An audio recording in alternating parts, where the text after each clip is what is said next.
వధూవరులకు కూడా హృదయపూర్వక శుభములు తెలియజేస్తున్నాం. వేదిక మీద ఉన్న పెద్దలు, దేవుని సేవకులు, దిగువ భాగాన కూర్చున్నటువంటి దేవుని సేవకులు, మీకు కూడా హృదయపూర్వకమైన వందనాలు అలాగే శుభములు తెలియజేస్తున్నాం. దేవుని వాక్యాన్ని మనం చదువుకున్నాం. నేను ఒక వచనాన్ని చదివి వినిపిస్తాను. కొత్త నిబంధనలో మత్తయి సువార్తకు రండి. మత్తయి సువార్త 1వ అధ్యాయం వచనం 18, వచనం 24, 2 వచనాలు చదువుదాం. మత్తయి సువార్త 1వ అధ్యాయం 18వ వచనం, 24వ వచనం. యేసుక్రీస్తు జనన విధం ఎట్లనగా, ఆయన తల్లి అయిన మరియా యోసేపునకు ప్రదానము చేయబడిన తర్వాత వారు ఏకము కాకమునకు ఆమె పరిశుద్ధాత్మ వలన గర్భవతిగా ఉండేది. 24, యోసేపు నిద్ర మేలుకొని ప్రభువు దూత తనకు ఆజ్ఞాపించిన ప్రకారం చేసి తన భార్యను చేర్చుకొని. ప్రభు ఈ లేఖన భాగాలు మనందరి వినికిడిలో మన నిమిత్తమై, విశేషంగా నూతన వధూవరులు, జతపరచబడ్డానికి సిద్ధంగా ఉన్న నూతన వధూవరులతో కూడా ప్రభువు మాట్లాడి తన ప్రియ కుమారుణ్ణి మహిమపరచునగాక. ప్రియులారా, వివాహాల్లో సహజంగా ఆదికాండం 2వ అధ్యాయం చదువుకుంటాం. కారణం ఏంటంటే మొదటి పెళ్లి జరిగింది అక్కడే. దేవుడు సంస్థాపన చేసింది, వివాహ వ్యవస్థను సంస్థాపన చేసింది, స్థాపించింది 2వ అధ్యాయమే. ఆశ్చర్యకరంగా కొత్త నిబంధన కూడా ఒక పెళ్లితోనే, ప్రధానంతోనే ప్రారంభమవుతుంది. ఆదికాండం మొదటి 2 అధ్యాయాల్లో ఒక విఫలమైన కుటుంబం కనపడుతుంది. మత్తయి సువార్త 1వ అధ్యాయం మొదటి 2 అధ్యాయాల్లో ఒక సక్సెస్ఫుల్ ఫ్యామిలీ, సఫలమైన మరొక కుటుంబం కనిపిస్తుంది. ఎక్కడైతే ఆదాములు ఓటమి పాలయ్యారో అక్కడే వీరు గెలిచినట్టు 1వ అధ్యాయంలో మనకు కనిపిస్తుంది. అక్కడ కూడా రిపేర్ చేశాడు ఫ్యామిలీ లైఫ్ని, ఇక్కడ కూడా రిపేర్ చేశాడు దేవుడు. విడిపోయే పరిస్థితి, కానీ ఇక్కడ కూడా వీరిద్దరిని ఏకం చేశాడు. సో ఒకటి మనకు అర్థం కావాలి, కొత్త నిబంధన ప్రారంభం కానీ పాత నిబంధన ప్రారంభం కానీ దేనితో ప్రారంభమైంది? వివాహంతోనే ప్రారంభమైంది. అసలు ఈ గ్రంథం ముగించేది కూడా వివాహంతోనే ముగించబడుతుంది. లాస్ట్ ఇన్సిడెంట్ బైబిల్లో ఏంటి అంటే గొర్రెపిల్ల వివాహ మహోత్సవం. సో వివాహానికి దేవుని గ్రంథం ఇచ్చే ప్రాధాన్యత అంత అద్భుతమైంది, అంత ఆశ్చర్యకరమైంది. ఇక్కడ ఒక సంగతి జ్ఞాపకం పెట్టుకోండి. 2 వివాహాలలో దేవుని జోక్యాన్ని చూస్తాం, 2 వివాహాలలో దేవుని యొక్క ప్రమేయాన్ని చూస్తాం. విఫలమవుతున్న కుటుంబాల వెనక దేవుని ప్రమేయం లేకపోవడం, సఫలమవుతున్నటువంటి కుటుంబాల వెనక దేవుని జోక్యం ఉండడం, ఈ రెండింటికి మధ్య ఉన్న వ్యత్యాసం మనకు ఈ మధ్యాహ్న కాలం వేళ అర్థం కావాలి. నేను ఈ ఉదయకాలం జ్ఞాపకం చేస్తున్నది ఏంటంటే, ఆదికాండం 2వ అధ్యాయంలో ఆదాము వాళ్ళ కుటుంబాన్ని మాత్రమే కాదు, మత్తయి సువార్త 1వ అధ్యాయంలో యోసేపు మరియల కుటుంబం కూడా ఉంది. వీళ్ళు కూడా పెళ్లి కాబోయే వారికి, పెళ్ళైన వారికి మాదిరికరమైన వారే, ఆదర్శకరమైన వారే. అందుకనే ఈ మధ్యాహ్న కాలం వేళ వివాహంలో జతపరచబడడానికి సిద్ధంగా ఉన్న తమ్ముడు ప్రసాద్, అలాగే ఎస్తేర్ రాణి, మీరిద్దరు జాగ్రత్తగా వినండి. ఇక్కడ కూర్చున్నటువంటి మనం కూడా జాగ్రత్తగా విందాం. ఒక 3 విషయాలు క్లుప్తంగా నేరుగా ఆలోచన చేసి వర్తమానాన్ని ముగించి వివాహ కార్యక్రమంలోనికి మనం ప్రయాణం చేద్దాం. ఆదికాండం 2వ అధ్యాయం, మత్తయి సువార్త 1వ అధ్యాయం, 1-2 అధ్యాయాలు. ఆదికాండం 1-2 అధ్యాయాలు, మత్తయి సువార్త 1-2 అధ్యాయాలు. ఈ 2 భాగాలలో పాత నిబంధనలో కానీ కొత్త నిబంధనలో కానీ దేవుని జోక్యం, దేవుని ప్రమేయం మనకు కనిపిస్తుంది. వివాహ వ్యవస్థలో దేవుని జోక్యం, దేవుని ప్రమేయం మనకు కనిపిస్తుంది. దేవుని జోక్యం, దేవుని ప్రమేయం అన్నది ఎంత సహాయకరంగా ఉంటుంది దాంపత్య జీవితంలో అనటానికి మత్తయి సువార్త 1వ అధ్యాయంలో మనం చూద్దాం. ఎందుకు అంటే బాగా వినండి. తండ్రి అయిన దేవుడు తన కుమారుడైన యేసుక్రీస్తును లోకంలో పరిచయం చేయటానికి ఒక జంటను ఆయన ఎన్నుకున్నాడంటే ఆయన ఎంత పరిశీలించి ఉండాలి, ఆయన ఎంత పరిశోధన జరిపి ఉండాలి. 30 సంవత్సరాలు తన కుమారుణ్ణి పెంచి పెద్ద చేయటానికి ఇద్దరు యవనస్తులను దేవుడు ఎన్నుకున్నాడు. యేసు క్రీస్తును లోకములోకి పరిచయం చేయటానికి ఇద్దరు యవనస్తులను దేవుడు ఎన్నుకున్నాడు. అలాంటి ఆ యవ్వన జంట, ఆ యవ్వన దంపతులు తప్పనిసరిగా మాదిరికరమైన వారై ఉండాలి కూడా. దేవుడు ఒక జంటను చూస్ చేసుకున్నాడంటే, ఎన్నుకున్నాడంటే, అసలు ఎన్నిక చేయబడిన ఆ జంట ఎంత అద్భుతమైందై ఉండాలి, ఎంత ఎంత శ్రేష్టమైన కుటుంబమై ఉండాలి. ఇక్కడ అందరికీ ఒక పాఠం ఉంది. ప్రతి క్రైస్తవ కుటుంబం కూడా ఎందుకు వివాహం చేసుకోవాలంటే యేసుక్రీస్తును లోకంలో పరిచయం చేయటానికి. మరియా యోసేపులను ఎందుకు దేవుడు జతపరిచాడు? తన కుమారుడైన యేసుక్రీస్తును లోకంలోనికి పరిచయం చేయటానికి. చెప్పాలంటే మిషన్ ఓరియంటెడ్ ఫ్యామిలీస్ అంటారు వీళ్ళని. అంటే ఒక ప్రత్యేకమైన పరిచర్య కొరకై ఈ జంట ఎన్నిక చేయబడింది. ఒక ప్రత్యేకమైనటువంటి కార్యము కొరకై ఈ జంట ఎన్నిక చేయబడింది కాదు. ప్రతి క్రైస్తవ దాంపత్యం లేకపోతే ప్రతి క్రైస్తవ జంట వెనక దేవునికి ఒక మిషన్ ఉంది, ఒక పరిచర్య ఉంది, ఒక బాధ్యత ఉంది. దాన్ని విస్మరించి పరిగెత్తుతున్న కుటుంబాలు ఉన్నాయి. పట్టించుకోవట్లే కొంతమంది. మేము ఎందుకు మా దంపతులుగా మేమిద్దరం జతపరచబడ్డామన్నది సేవకులైన దంపతులు కూడా పట్టించుకోవట్లేదు. వాక్యం బాగా ఎరిగినటువంటి మేధావులు కూడా పట్టించుకోవట్లేదు. కానీ ప్రతి వివాహం వెనక దేవునికి ఒక మిషన్ ఉంటుంది, దేవునికి ఒక పరిచర్య ఉంటుంది, దేవునికి ఒక బాధ్యత ఉంటుంది. ఆ బాధ్యత నిమిత్తమై, ఆ పరిచర్య నిమిత్తమై దేవుడు వీళ్ళిద్దరిని ఏకం చేస్తాడు. ఆదికాండం 2వ అధ్యాయంలో ఎందుకు ఏకం చేశాడు? మానవుని లోకంలోనికి పరిచయం చేయడానికి ఒక జంటను ఎన్నుకున్నాడు. ఆ మానవుడు తప్పిపోగా, ఆ మానవుడు పాపం చేయగా, ఆ మానవుని పాప నివారణ కొరకై తన కుమారుని లోకంలోనికి పంపడానికి మత్తయి సువార్తలో ఆయన మరొక కుటుంబాన్ని ఎన్నుకున్నాడు. కాబట్టి మనకు మాదిరి ఆదికాండం 2వ అధ్యాయంలో ఆదాము హవ్వలు మనకు మాదిరి. అంతకంటే మించిన మాదిరి మనకు కనిపించేది ఎవరు అంటే మరియా యోసేపులు. అందుకనే దేవుడు ఎన్నుకున్న కుటుంబానికి ఉన్న 3 లక్షణాలు చూద్దాం. దేవుడు ఒక జంటను ఎన్నుకుంటాడు. గుర్తుపెట్టుకోండి, ఎవరు? ప్రసాద్ అలాగే ఎస్తేర్ రాణి. ఒక జంటను దేవుడు ఎన్నుకోవడానికి స్థితి స్థాయిని చూడడం.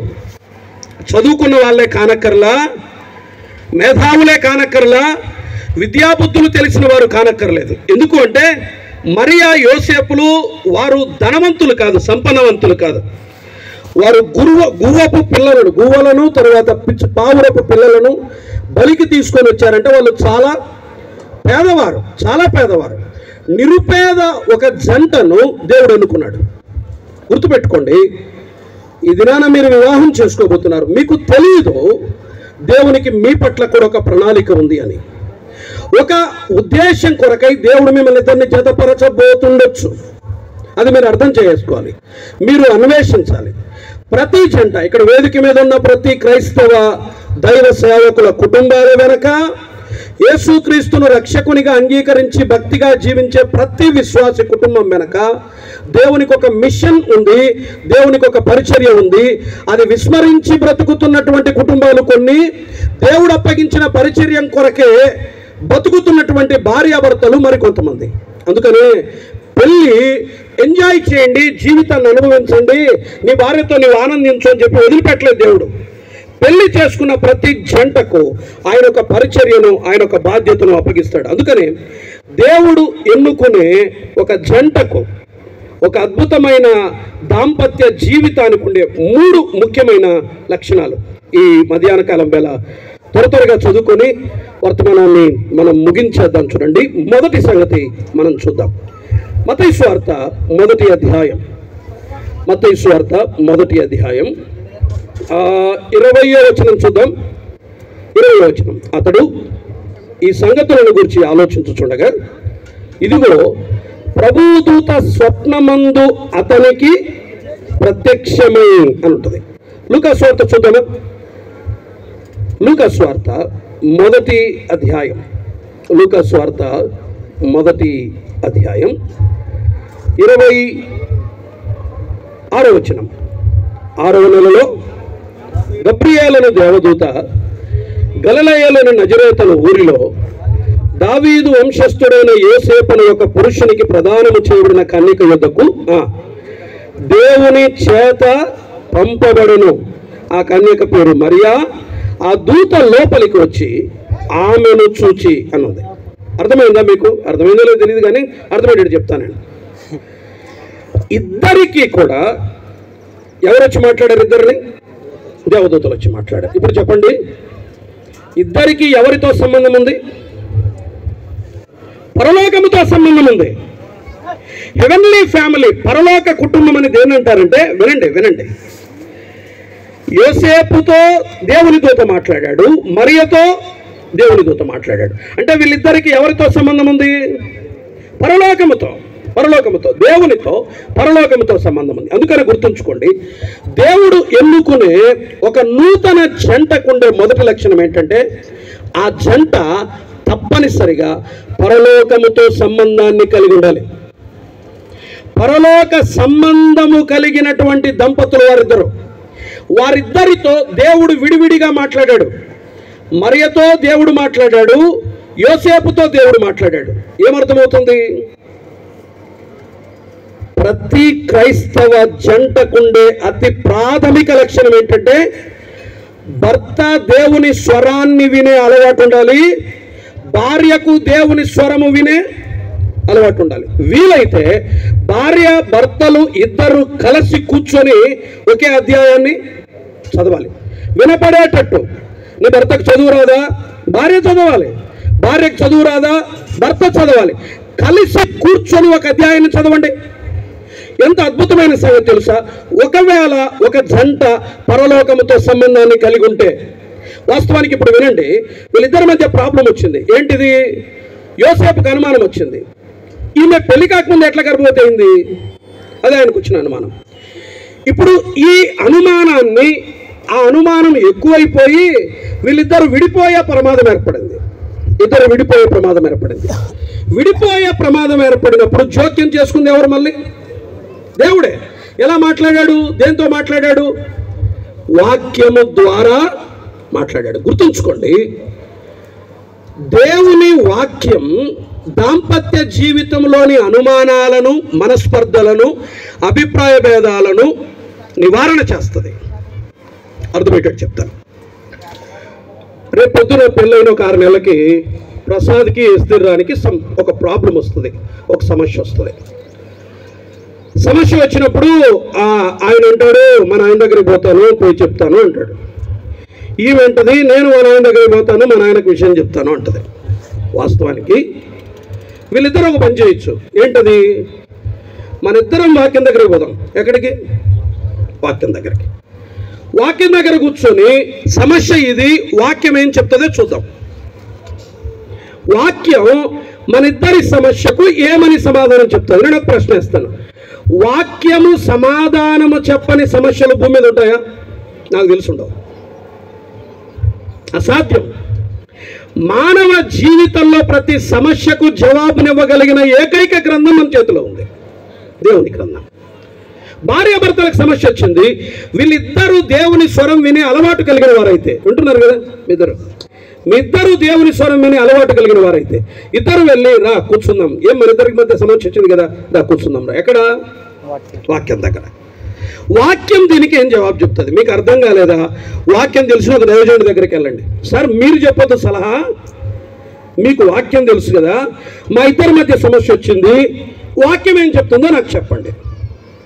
ఇక కోర్టులు తెంపని, పెద్దల పంచాయతీలు తెంపని, వీళ్ళు కూడా పెద్దలు కూడా పిలిస్తే పరిగెత్తారు ఇట్లాంటివి. దేనికి? తెగొట్టడానికి. ఏమి అంటే మన డైలాగులు, తల్లిదండ్రుల డైలాగులు ఎట్లుంటాయి తెలుసా? ఆ రోజు కడుపు పట్టింది, ఈరోజు ఇల్లు పట్టదా, గడప పట్టదా?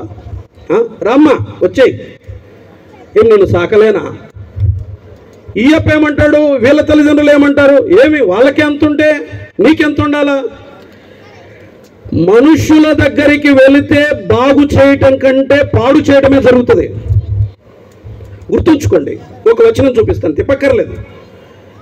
ఆదికాండం 1వ అధ్యాయంలో దేవుడు 6 సార్లు మంచిది మంచిది మంచిది మంచిది అనుకుంటూ వచ్చినాడు. ఎందుకు మంచిది తెలుసా? అక్కడ దేవుడు ఒక్కడే ఉన్నాడు కాబట్టి. అక్కడ దేవుడు ఒకడే ఉన్నాడు. పెళ్లి చేశాడు, ఏమన్నాడు? చాలా మంచిది అన్నాడు. చాలా మంచిది అన్న తర్వాత మరొకడు వచ్చాడు, ఎవరు? అపవాది. చాలా మంచిది ఏమైపోయింది? పాడైపోయింది. గుర్తుంచుకోండి, డెమానిక్ పవర్స్ అన్నవి, అపవిత్రాత్మ శక్తులు అన్నవి దయ్యం బట్టి ఊగిపోతున్న దయ్యం పెట్టినట్టు కాదు. పచ్చని క్రైస్తవ దాంపత్య జీవితం పతనం వెనక కూడా అపవాది శక్తులు ఉన్నాయి. చాలా మందికి తెలియట్లేదు. ఆదికాండం 3వ అధ్యాయంలో ఏమన్నా ఊగిపోయిందా ఇట్లా దయ్యం పెట్టింది దాని మాదిరి? లేదు. ఆదాము ఏమన్నా ఊగిపోయాడు దయ్యం పెట్టిన మాదిరి? లేదు. సింపుల్ ఒక ఆలోచన అంతే. ఒక చిన్న ఆలోచన చెవులో వేస్తాడు, ఎవరో ఒకరిని వాడుకుంటాడు. మీ అమ్మే కావచ్చు, మీ నాన్నే కావచ్చు, ఎవరో ఒకరిని వాడుకొని వారి ద్వారా నీ చెవులోకి ఆలోచన వేస్తాడు. ఇడిచిపెట్టు, ఏమవుతుంది? దిగిరాని వాళ్ళే, నిలబడు. పిల్లరా, మనుషుల దగ్గర కంటే వాక్యము దగ్గరికి, వాక్యము తెలిసిన వ్యక్తుల దగ్గరికి వెళ్తే వీళ్ళు ముందే దేవుని స్వరము వినే అలవాటు కలిగిన వారు కాబట్టి సమస్యలు చాలా సులభంగా పరిష్కారం అవుతాయి. గుర్తుంచుకోండి, అనుమానం వచ్చింది, ప్రభు వాక్యం మాట్లాడింది, ఏం చేశాడు? 1వ అధ్యాయం చూడండి, ఇది అవసరం. 24 వచనం. యోసేపు నిద్ర మేలుకొని, మత్తయి సువార్త 1:24, ప్రభు దూత తనకు ఆజ్ఞాపించిన ప్రకారము చేసి తన భార్యను చేర్చుకొని. వినండి, పెళ్లి కాకముందే గర్భము ధరించిన ఆమెను తెచ్చుకున్నాడు అని అంటారు ఖచ్చితంగా. దాన్ని భరించడానికి సిద్ధపడ్డాడు. ఎవరు? యోసేపు. దాన్ని భరించడానికి సిద్ధపడ్డాడు. అవమానాన్ని ఎదుర్కోవడానికి సిద్ధపడ్డాడు. దేన్ని బట్టి? వాక్యాన్ని బట్టి. వాక్యముతో సంబంధము కలిగిన భర్త ఉంటే వాక్య నెరవేర్పు కొరకై దేనికైనా తెగించి సంబంధాలని కాపాడుకుంటారు. మరి ఏం చేసింది చూడండి, లూకా సువార్త. యోసేపుని గురించి మత్తయి సువార్త చెప్తే, మరియను గురించి లూకా సువార్త చెప్తుంది. 1వ అధ్యాయం 38వ వచనం. అందుకు మరియా, ఇదిగో ప్రభు దాసురాలను, నీ మాట చొప్పున నాకు జరుగునుగా. ఏమైనా జరగని నా జీవితంలో. దేవుడు చెప్పాడా? నా జీవితంలో ఏం చేయటానికైనా నేను సిద్ధం. అవమానానికి సిద్ధం, విమర్శలకు సిద్ధం, నిందకు సిద్ధం, దేనికైనా సిద్ధం. కారణం ఏంటంటే వారిద్దరూ కలిసి ఉండటానికి వారు వాక్యము దగ్గరికి వెళ్ళారు. అందుకనే గుర్తుంచుకోండి, ప్రతి క్రైస్తవ కుటుంబానికి అవసరమైన అతి ప్రధానమైన లక్షణం ఏంటంటే భార్య భర్త ఇరువురు దేవుని స్వరము వినే అలవాటు తప్పనిసరిగా కలిగి ఉండాలి. బైబిల్ మీరు చర్చికి వచ్చినప్పుడు పట్టుకొచ్చేది కాదు. మీ ఇంట్లో దయ్యం పెట్టినప్పుడు మీ తల్ల కింద నెత్తిల కింద పెట్టేది కాదు బైబిల్. మనము భక్తి పరులమని నిరూపించుకోవటానికి చేతులు పట్టుకుని తిరిగేది కాదు బైబిల్. ఇది మన దైనందిన జీవనాధారం. అది మనల్ని బతికిస్తుంది, అది మనల్ని నడిపిస్తుంది. క్రైస్తవులని పేరు పెట్టుకొని చర్చిలోకి వచ్చి బైబిల్ తెరిస్తే మళ్ళీ చర్చిలోకి వచ్చినప్పుడే బైబిల్ తెరుస్తారు కొంతమంది. వాళ్ళు కాదు. అమెరికన్ పాస్టర్స్లో 80% మంది ఇక్కడ వాక్యం చెప్పడానికి బైబిల్ తెరిస్తే మళ్ళీ వాక్యం చెప్పడానికి బైబిల్ తెరుస్తారంట. ఇళ్ళ దగ్గర తెరవరు. నేను ఒక మాట చెప్తాను, వినండి. మీ ఇద్దరి జీవితంలో ఇరువురు దేవుని స్వరాన్ని వినే అలవాటు చేసుకోండి. మీ దాంపత్య జీవితాన్ని పాడు చేయగలిగిన శక్తి భూమి మీద దేనికి ఉండదు.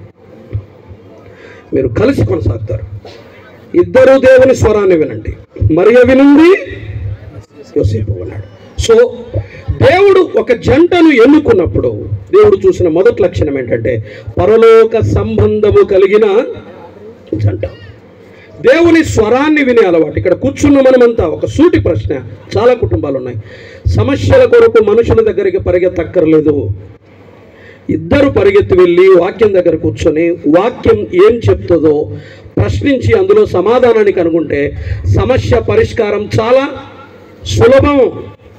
అసలు క్రైస్తవ వివాహ జీవితానికి అవసరమైనటువంటి సూత్రాలు, సూచనలు, హెచ్చరికలన్నీ లేఖనాల్లో రాయించి పెట్టాడు ఆయన. నాకు తెలిసి క్రైస్తవ ముఖ్యంగా పెళ్ళిళ్ళల్లో వివాహంలో క్రైస్తవులు విన్నన్ని వర్తమానాలు ఎవరు విండరు. అన్ని అద్భుతమైన వర్తమానాలు వింటాం మనం. ఏం కావాలి? వాక్యానికి మించిన పరిష్కారం ఏముంటుంది? వాక్యం అద్భుతమైంది.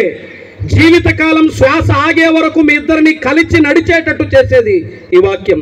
అందుకని వాక్యానికి అన్నడూ దూరం కావద్దు. నేను మళ్ళీ చెప్తున్నాను, వీలైతే మొదటి రోజు నుండే, ఈ రాత్రి నుండే నీవు నీ భార్య ఇరువురు కలిసి వాక్యాన్ని గట్టిగా చదవండి.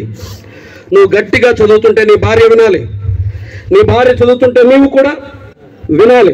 విని అందులో ప్రభు మీతో ఏమైనా మాట్లాడితే నోట్ చేసుకోండి. దానికి విధేయత చూపడానికి అలవాటు చేయండి. మీరు ఇప్పటి నుండి ప్రారంభించండి, మీ దాంపత్య జీవితం అద్భుతంగా ఉంటుంది. ఇది మొదటిది. రెండవది, మత్తయి సువార్తలో లూకా సువార్తకు రండి. ఈ కుటుంబానికి ఉండే మరొక లక్షణాన్ని చూద్దాం. 2వ అధ్యాయం, లూకా సువార్త 2వ అధ్యాయం. దేవుడు ఎన్నిక చేసుకున్న ఆ కొత్త నవ దంపతులకు ఉండే లక్షణాలను చూస్తున్నాం. ఈ నవ దంపతులకు కూడా అవే అవసరం. ఒకటి, పరలోక సంబంధం, దేవుని స్వరాన్ని ఇద్దరు వినే అలవాటు ఉండాలి. రెండవది చూద్దాం.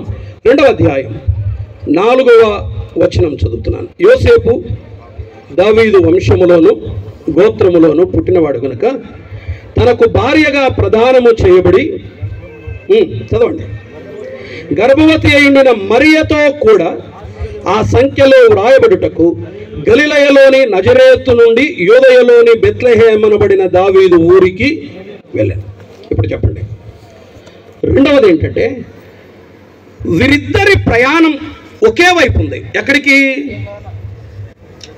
పెళ్ళయింది అంటే జస్ట్ చేర్చుకున్నాడు. ప్రయాణం ఇప్పుడు ఎక్కడికి?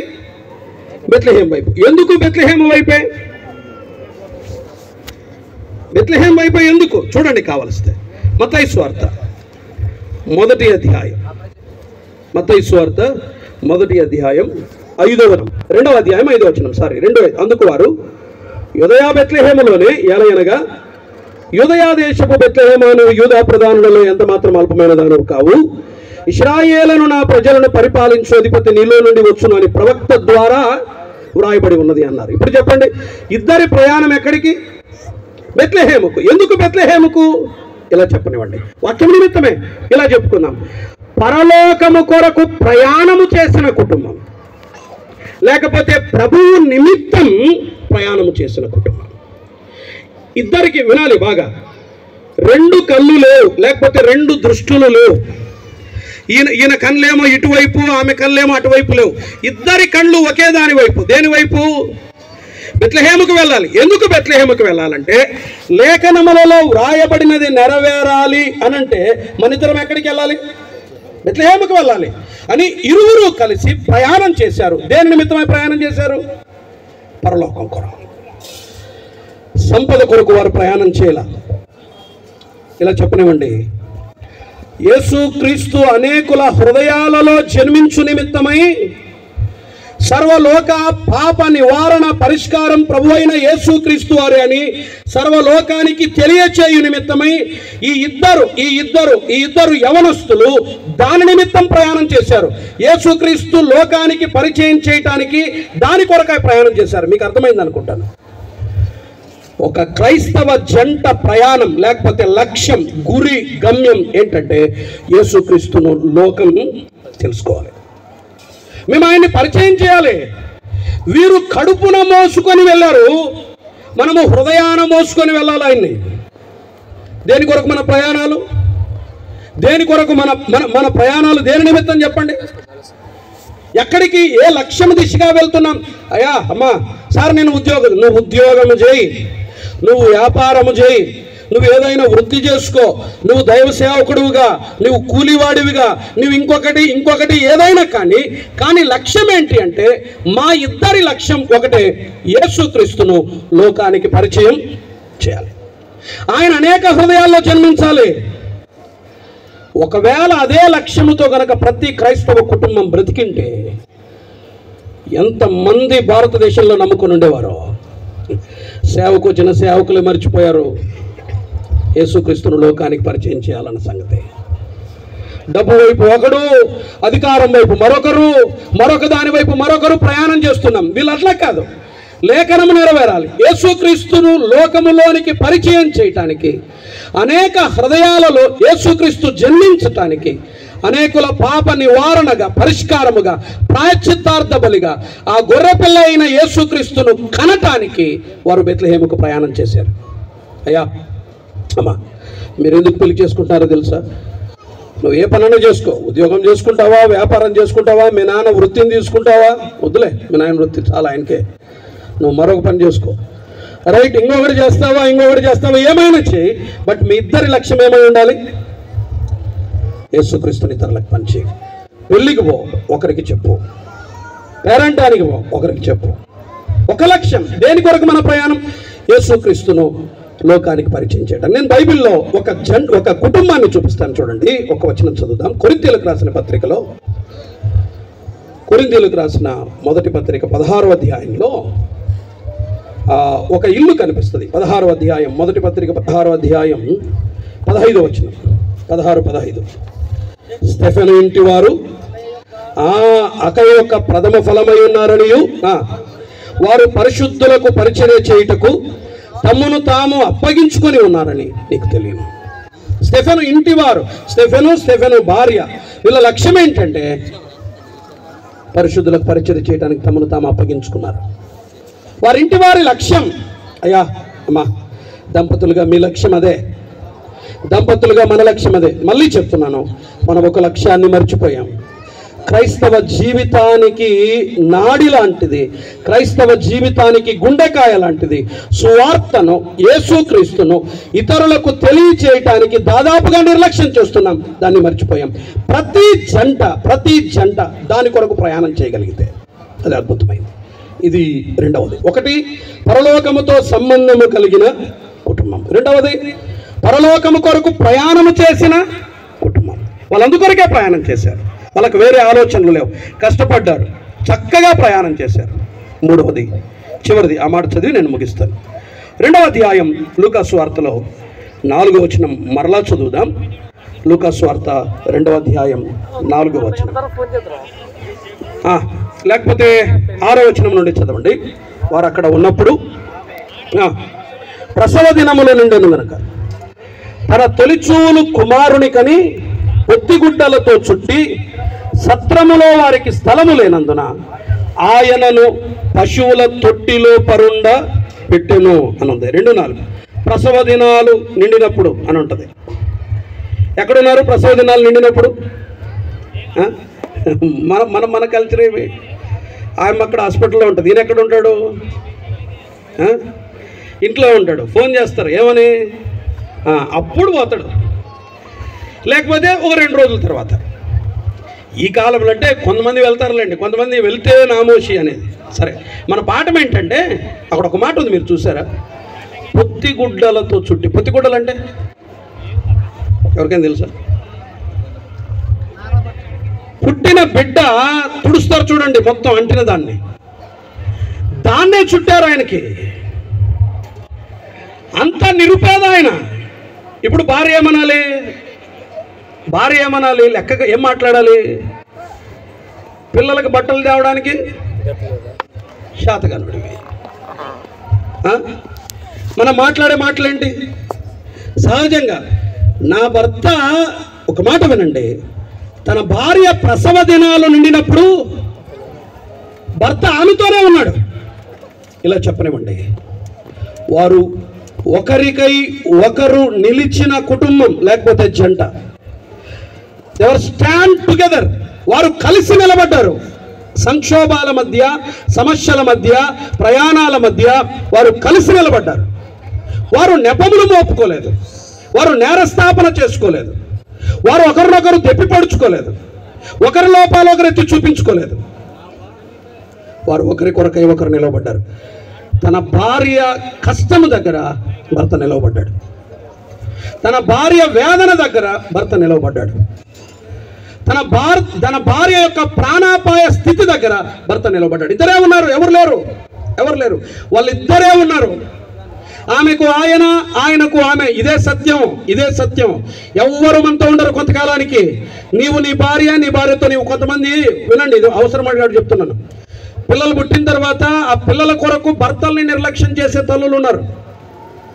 ఆ పిల్లల కొరకై భార్యలను నిర్లక్ష్యం చేసే తల్లులు ఉన్నారు. గుర్తుపెట్టుకోండి, పిల్లలకు రెక్కలు వచ్చిన తర్వాత ఎగిరిపోతారు. ఈయన చేసుకొని పోతాడు, ఆమె చేసుకొని పోతుంది. చివరికి మిగిలేది ఎవరు? మీ ఇద్దరే. నీ భర్తే ప్రధానమైన వాడు పిల్లలు పుట్టిన,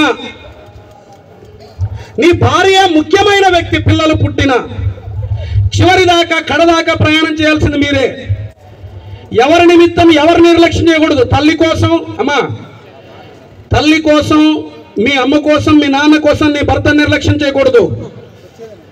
మీ పిల్లల కోసం నీ భార్య భర్తలు నిర్లక్ష్యం చేయకూడదు. మీరు ఒకరితో ఒకరు నిలవాలి. అంటిల్ డెత్, మీ శ్వాస ఆగే వరకు మీరు ఒకరితో ఒకరు నిలవాలి. హ్యారీ డి మాంటీ అని ఒక భక్తుడు ఉన్నాడు. అతని పుస్తకం కూడా దొరుకుతుంది, వెంకటరత్నం గారు రాశారు, హ్యారీ డి మాంటీ అని. ఆ హ్యారీ డి మాంటీ గారు తన భార్య మరణం దగ్గర, ఆమె చనిపోతూ ఉంటుంది, ఈయన పక్కన ఉంటాడు. ఆమె అన్నమాట ఏంటంటే,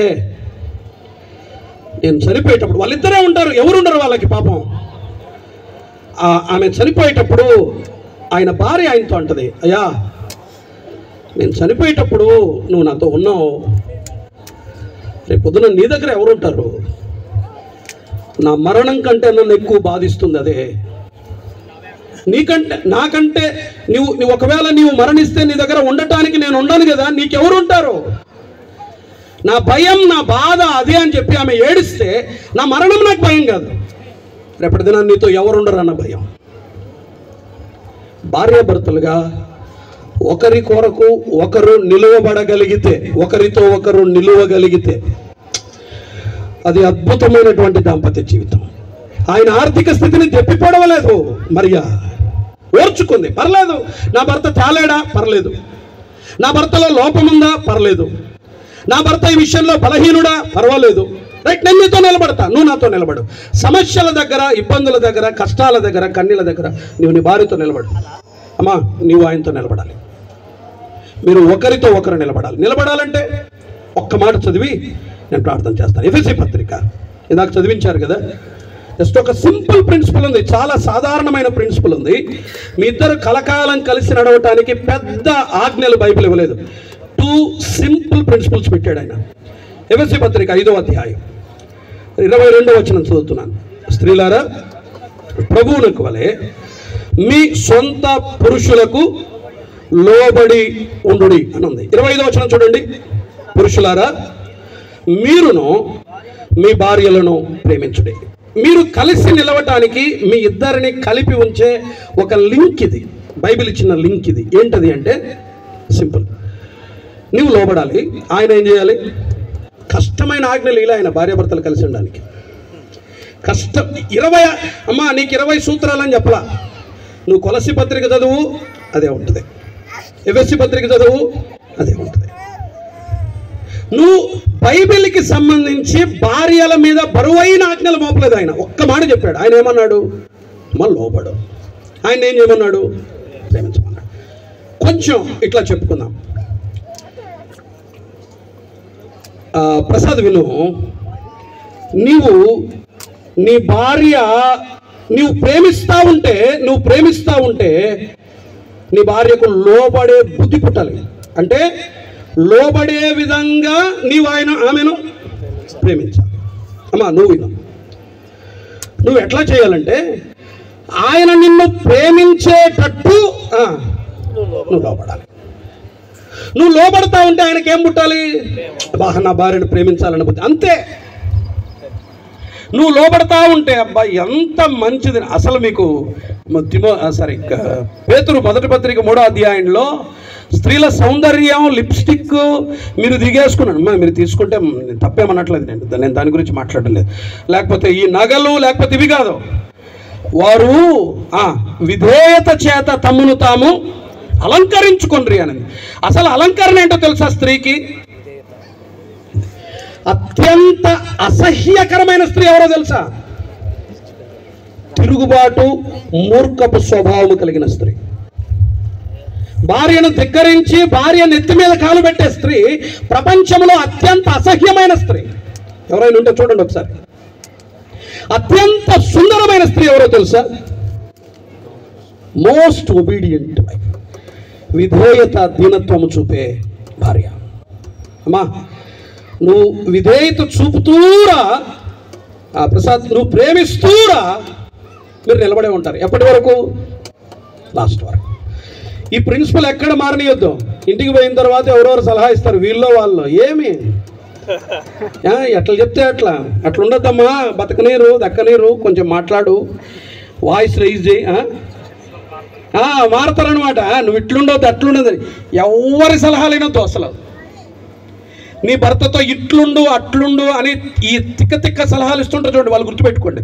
నీ భార్యతో ఇట్లుండు అట్లుండు ఈ సలహాలు వినొద్దు, వాళ్ళు ఎక్కువ కాలం ఉండరు, వెళ్ళిపోతారు. ఉండేది ఎవరు? మీ ఇద్దరే. ఏంలా ఊరికి అట్లా వేసి వెళ్ళిపోతారు, అనుమానాలు పుట్టిస్తారు. మీరు జీవితకాలం కలిసి ఉండాలంటే రెండు సూత్రాలు. ఏం గుర్తుపెట్టు, అన్నీ మర్చిపోయిన పర్లా, ఇది ఒకటి, నేను నా భర్తకు లోపడాలి. ఆయన ఏం తెలుసుకోవాలి? నేను నా భార్యను ప్రేమించాలి. సంఘానికి ప్రభువుకు ఉన్న సంబంధం కూడా ఇదే. సంఘం ఏం చేయాలి? లోపడాలి. ఆయన ఏం చేశాడు? ప్రేమించాడు. అంతే, సింపుల్. ఈ 3 విషయాలు గుర్తుంచుకోండి. దేవుడు ఎన్నిక చేసుకున్న, తన కుమారుని పరిచయం చేయడానికి ఎన్నిక చేసుకున్న ఆ కొత్త దంపతులకు ఉండే 3 లక్షణాలు. వారికి పరలోకముతో సంబంధం ఉంది. ప్రతిదినం దేవుని స్వరం విని అలవాటు చేసుకోండి. రెండవది, వారు పరలోకం కొరకై ప్రయాణం చేశారు. మీరు ఏ వ్యాపారం, ఏ వృత్తి, ఏ ఉద్యోగం అన్నా చేసుకోండి, కానీ యేసుక్రీస్తుని ఇతరులకు పరిచయం చేయండి. యేసు ప్రభు నమ్ముకోమని బ్రతిమలాడండి, వాళ్ళకు స్వార్థ ప్రకటించండి, కొన్ని ఆత్మలైన సంఘంలోనికి తీసుకొని రండి. మూడవది, ప్రభు కొరకై మీరు ఒకరినొకరు నిలవండి. సమస్యల్లో, ఇబ్బందుల్లో, కష్టాల్లో ఒకరితో పాటు ఒకరు నిలవండి. అలాంటి అద్భుతమైన జంటగా మీరు ఉండటానికి, ఇక్కడ కూర్చున్న మనమందరము కూడా ఉండటానికి ప్రభు తన చాలిన కృప మనందరికీ సమృద్ధిగా అనుగ్రహించునుగాక. మళ్ళీ నేనే వస్తాను, కాస్త విరామం.